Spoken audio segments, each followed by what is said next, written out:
My name is Claire Bennett.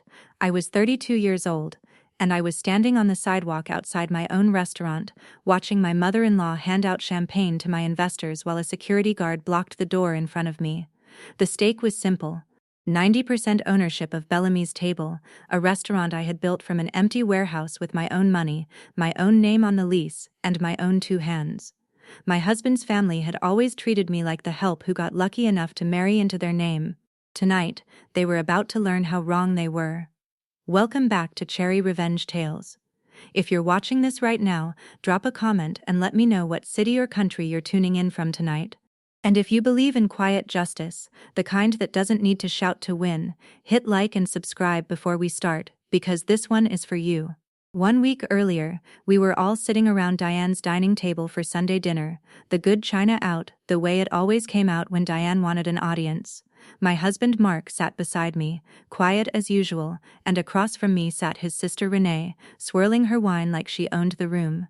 Diane tapped her fork against her glass and announced that Bellamy's Table would be having its grand reopening gala the following Saturday, after 8 months of renovations that she had personally overseen. She said it like she had built the place brick by brick, when the truth was, I had poured 3 years of my life and every dollar of my inheritance into that restaurant before Diane ever set foot in it. I had scrubbed floors at midnight when the contractors went home. I had negotiated with vendors who didn't want to work with a woman half their age. I had done all of it alone, because Diane had made it clear from the beginning that she thought the whole idea was beneath the family name. Renee laughed and said it was about time the restaurant had someone with actual taste running the front of house, since I still dressed like I worked at a diner and talked like I'd grown up clipping coupons. She said it with a little smile aimed at her mother, waiting for approval, and Diane gave it to her, a small nod that told Renee she had performed well. Diane smiled at me the way she always did, sweet on the surface, cold underneath, and said that after Saturday, some changes would finally be made to the ownership structure, changes that reflected who really made Bellamy's Table what it was. I asked her what she meant. She waved her hand and said we'd discuss the paperwork after the gala, in front of the investors, so everyone could see the family come together properly, as if my name being erased from my own restaurant was a gift she was giving me, not a theft she was planning. I felt Mark's hand tighten around his napkin, but he said nothing. He never said anything. He had spent our entire marriage disappearing into silence whenever his mother raised her voice, and by now I had stopped expecting him to do anything else. After dinner, Diane asked me to stay behind while Mark and Renee cleared the plates. She sat across from me with that same practiced smile and told me it was time I signed over majority control of the restaurant to a new holding company she had already set up, one that listed her and Renee as managing partners. She said it wasn't personal, just business, and that a woman like me, raised without money, without connections, without any real understanding of hospitality, needed guidance to keep something like Bellamy's Table alive.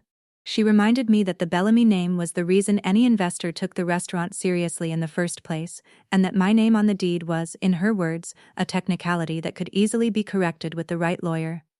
She slid a folder across the table. Inside was a document already drafted, transferring 90% of my ownership to her new company, leaving me with 10% and the title of head chef, nothing more. She told me if I refused, she would make sure every investor at the gala heard exactly what kind of woman I really was, someone who married into money and then tried to steal a family legacy for herself. I looked at that folder for a long moment, and then I looked up at her, and I told her, calmly, that I would think about it. That was all I said. No raised voice, no argument. Diane's smile flickered for just a second, because she had expected tears, or shouting, or begging. She got silence instead, and silence unsettled her more than anything else could have. The next morning, Renee came to the restaurant while I was doing inventory in the back office. She stood in the doorway and told me that Diane had already spoken to the investors about restructuring leadership, and that if I made a scene at the gala, she would personally make sure the local food bloggers heard about how difficult and ungrateful I had been to the family that gave me everything. She said people like me should be grateful just to have a seat at a table like theirs, that girls from where I came from didn't usually get restaurants named after their husbands, and that maybe it was time I remembered that. I asked her to leave my office. She laughed and said I wouldn't even have an office by next week, that soon I'd be lucky to get a shift on the line like the rest of the staff. I didn't answer her. I finished counting the wine inventory, wrote my numbers down, and waited until she left before I let my hands stop shaking, not from fear, but from the effort of staying quiet, when every part of me wanted to tell her exactly whose name was on every single one of those bottles' invoices. That was the moment I reached up and pressed the small button on the side of my smartwatch, the one I had quietly set up months earlier after the first time Diane hinted she wanted control of the restaurant. A soft double vibration confirmed the recording had started. I had learned, slowly and painfully, that in this family, the only proof that mattered was proof you could play back. Over the following days, I stayed composed every time Diane brought up the transfer documents. I signed nothing. I smiled at the right moments, nodded at the right moments, and gave her nothing to work with. Each time she pushed, I let my smartwatch listen. She told me, in a voicemail she thought was harmless, that the health department paperwork for the reopening had been quietly filed under her name and Renee's, since she had, in her words, taken the liberty of updating the ownership records with the city before the gala, to avoid any confusion about who was really in charge. She didn't know that the moment she filed those false ownership documents with the city, she had handed me exactly the kind of evidence no lawyer could argue away. What Diane didn't know was that months earlier, worried about exactly this kind of moment, I had gone to my attorney and had every document notarized proving that Bellamy's Table, the LLC, the lease, the liquor license, and the health permit had always been solely in my name, filed the day I signed the lease, long before I ever married Mark. I had a folder of my own, thicker than hers, sitting in a safe deposit box, and I had already made one quiet phone call to someone who would make sure the truth came out at exactly the right moment. The night of the gala arrived, and Bellamy's Table glowed with string lights and champagne towers, investors and local press mingling under the exposed brick I had chosen myself. I arrived at 7, dressed the way I always dressed, sharp black suit, hair pulled back, ready to work the room I had built. But when I reached the front door, a security guard I didn't recognize stepped in front of me and said Mrs. Bellamy Sr. had instructed him not to let me inside without an invitation. Diane stood just past him, glass of champagne in hand, telling a cluster of investors how she had rescued this restaurant from mediocrity. She looked at me over their shoulders and smiled that same cold smile, mouthing the word later. Renee stood beside her, arms crossed, clearly enjoying the sight of me locked outside my own restaurant. I didn't argue with the guard. I didn't raise my voice. I simply stepped back onto the sidewalk, took out my phone, and made one call. 20 minutes. That was the window I had been told. 20 minutes before the city's late health inspection, one I had legally requested weeks earlier under my name as the registered owner, following a routine complaint about undocumented renovation work. 20 minutes before everything Diane thought she had built collapsed in front of the people she was trying to impress. At 7:20, a white sedan pulled up outside Bellamy's Table, and a woman in a gray blazer stepped out holding a clipboard and a city badge.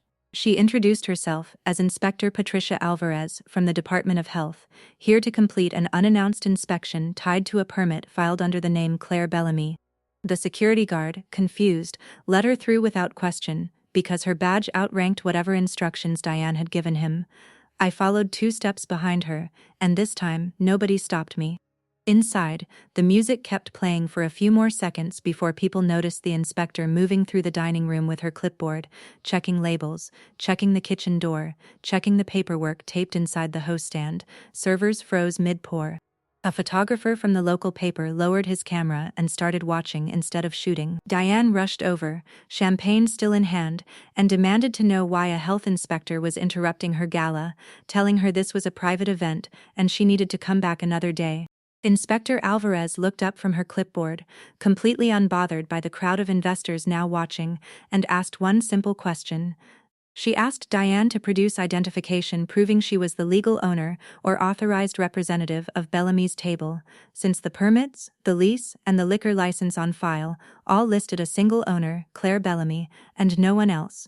The room went quiet in a way that felt like the air itself had stopped moving. Diane opened her mouth, closed it, and looked around for Renee, who suddenly found her champagne glass very interesting. Diane stammered that there had been paperwork filed, that ownership was being restructured, that this was a simple misunderstanding between family. Inspector Alvarez didn't blink. She said that as far as the city was concerned, the only name on record was mine, and that any documents claiming otherwise, especially any filed without the actual owner's signature, would need to be reported, since falsifying health permit ownership was a serious violation. That was when I stepped forward, took out my phone, and played 15 seconds of Diane's own voicemail, the one where she said, in her own voice, that she had taken the liberty of updating the ownership records with the city without my knowledge. Investors who had been smiling politely a moment earlier now exchanged glances that weren't so polite anymore. One of them quietly asked his associate if they should step outside. Diane's face went pale, then red, and she turned on Renee, hissing that this was supposed to be handled before anyone found out. Renee snapped back that she never told Diane to file anything under a false name, that this whole plan was Diane's idea from the start, and that she had warned her mother it would blow up in their faces. Diane's champagne glass slipped from her hand and shattered against the floor, the sound sharp enough to make the whole room flinch, and for the first time in 3 years, I watched her lose control of a room she had walked into like she owned it. Mark stood frozen near the bar, staring at his mother like he was seeing her clearly for the first time, and for once his silence didn't feel like betrayal. It felt like the truth finally landing on him too. Inspector Alvarez, unmoved by any of it, simply noted the time on her clipboard and said she would be filing her report with the city first thing in the morning, and that any further business disputes were, in her words, not her department. She thanked me for my cooperation, nodded once, and let herself out through the front door she had walked in through 20 minutes earlier, leaving the gala to deal with what remained. I looked at Diane, standing there in the wreckage of her own gala, and I said the same words she had said to me at that dinner table 1 week earlier. I told her it wasn't personal, just business, and that some changes needed to be made to reflect who really built this place. Then I turned to my investors, thanked them for coming, and told them the wine was on the house tonight, because Bellamy's table, under its actual owner, took care of the people who believed in it. If there's one thing I've learned, it's that the people who try hardest to make you feel small are usually the ones most afraid of how much power you actually hold. Boundaries aren't cruelty, they're the quiet proof that you know your own worth, even when the people closest to you refuse to see it. You don't have to shout to be taken seriously, and you don't have to shrink yourself to keep the peace with people who never intended to give you any. Sometimes the calmest voice in the room is the one that ends up being remembered. Thank you so much for watching Cherry Revenge Tales tonight. If this story hit home for you, please like and subscribe so you never miss the next one. And if you haven't already, drop a comment letting me know where in the world you're watching from.